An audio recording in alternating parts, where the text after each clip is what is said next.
Good morning student.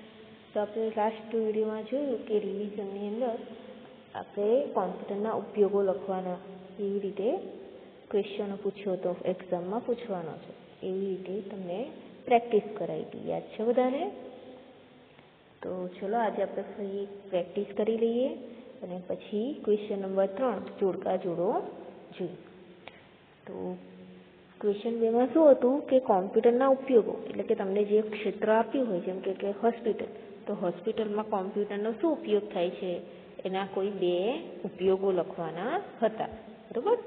અને આપણે એ chapter number 5ના સ્વાધ્યાય એક્સરસાઇઝ છે એમાં બી લખ્યું હતું અને રિવિઝન બી કર્યું હતું. તો આપણે એકવાર ફરી રિવિઝન કરી લઈએ. અહીંયા આપ્યું છે જો કે હોસ્પિટલ, તો હોસ્પિટલમાં કોમ્પ્યુટરનો શું ઉપયોગ થાય? તો રોગનું નિદાન કરવા માટે અને આંખની તપાસ કરવા માટે, બરાબર? હોસ્પિટલમાં કોમ્પ્યુટરના ઉપયોગો લખવાના છે, તો આપણે 2 ઉપયોગો લખીએ. આમ તો ખૂબ બધા ઉપયોગો હોય હોસ્પિટલમાં, બરાબર? જેમ કે રોગનું નિદાન કરવા માટે, પછી દર્દીની તબીબી માહિતી જાળવી રાખવા માટે, બરાબર? દર્દી ક્યાંના છે, એને કયો રોગ છે, કઈ દવા આપી છે, આ બધીની માહિતી જાળવી રાખવા માટે કોમ્પ્યુટરનો ઉપયોગ થાય. તો આપણે અહીંયા શું કોઈ બી 2 ઉપયોગો કયા છે, એટલે આપણે શું લખ્યું? રોગનું નિદાન કરવા માટે અને આંખની તપાસ કરવા માટે કોમ્પ્યુટરનો ઉપયોગ થાય છે. 5 દુકાન અને ઓફિસમાં. તો પહેલાં ઓફિસમાં લખીશું કે ઓફિસમાં કોમ્પ્યુટરનો ઉપયોગ શું થાય? તો ઓફિસમાં કોમ્પ્યુટરનો ઉપયોગ હિસાબ રાખવા માટે થાય છે. તમારે કોઈ હિસાબ રાખવો હોય તો તમે કોમ્પ્યુટરનો ઉપયોગ કરી શકો. અને દુકાનમાં શું થાય? તો ગ્રાહકોના નામ, સરનામા અને ટેલિફોન નંબર રાખવા માટે. દુકાનમાં શું હોય? તો ગ્રાહક જે કસ્ટમર હોય એનું નામ, સરનામું, એડ્રેસ વગેરેની નોંધ રાખવી હોય તો કોમ્પ્યુટરનો ઉપયોગ થાય.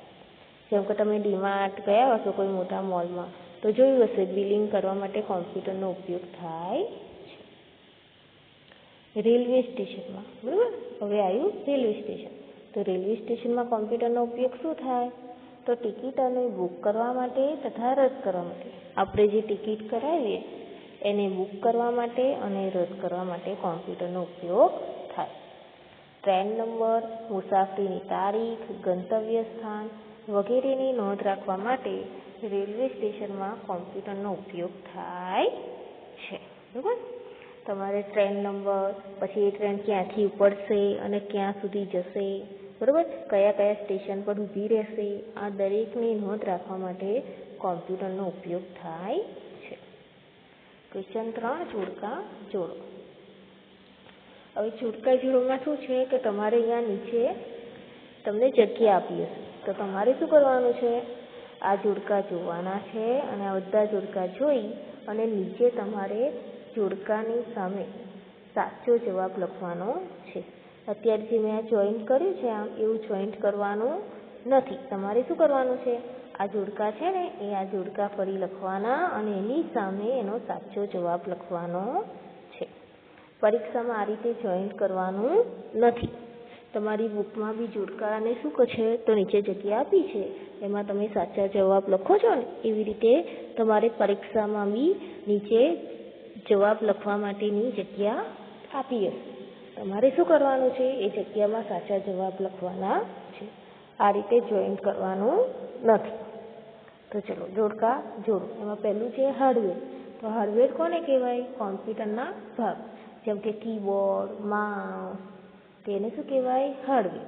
તો આપણે અહીંયાથી શું કરીશું? હાર્ડવેરને આમ કોમ્પ્યુટર સાથે જોડીશું. તમારે શું કરવાનું છે? હાર્ડવેરની સામે અહીંયા શું લખવાનું? કોમ્પ્યુટરના ભાગ. બીજું છે સોફ્ટવેર. સોફ્ટવેર કોને કહેવાય? તો કોમ્પ્યુટરને આપેલી સૂચનાઓને સોફ્ટવેર કહે છે. વિન્ડોઝ. તો વિન્ડોઝ શું છે? Operating system. તો વિન્ડોઝ ક્યાં આવશે? અહીંયા. ડેસ્કટોપ. તો ડેસ્કટોપ કોને કહેવાય? તો વિન્ડોઝનો મુખ્ય સ્ક્રીન, એને શું કહેવાય? ડેસ્કટોપ. 5મું રાઈટ ક્લિક. રાઈટ ક્લિક કોને કહેવાય? તો માઉસની ક્રિયા. રાઈટ ક્લિક કોની છે? ક્રિયા છે માઉસની. આઉટપુટ દર્શાવે છે, કોણ દર્શાવે? મોનિટર. આઉટપુટ છાપે કોણ? તો પ્રિન્ટર.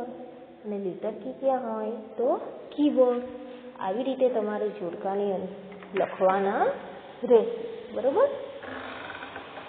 ઓકે, તો નેક્સ્ટ વિડીયોની અંદર આપણે જોઈશું કે જોડકા કઈ રીતે લખવા. ત્યાં સુધી બાય.